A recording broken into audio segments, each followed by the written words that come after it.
নামাজটা পড়ে নাও তারপর ঘুমাও। আব্বু নামাজ পড়বো না, যদি ঘুমাই যাচ্ছে কেন?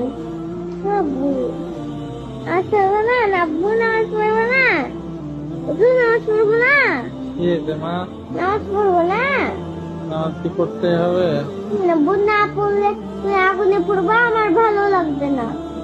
হুম? আমি আমি আমি চাই না আমার আব্বু আগুনে পড়ুক, আমি চাই আমার আব্বু সবসময় বেঁচে থাকুক। আর মৃত্যুর পরে? মৃত্যুর পরে কান্না করবো। কেঁদো না, আমি একটু ঘুমাই, পরে নামাজ পড়বো। না আব্বু, আল্লাহ গুনাহ দিবে।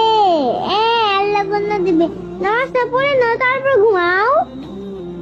নামাজ তো মসজিদে পড়তে হতো, তাই না? এখানেই করে নাও। ইচ্ছা আজকে না পড়ে একটু ঘুমাই। আব্বু তাড়াতাড়ি পড়ো না নামাজ। আমাকে করতে হবে।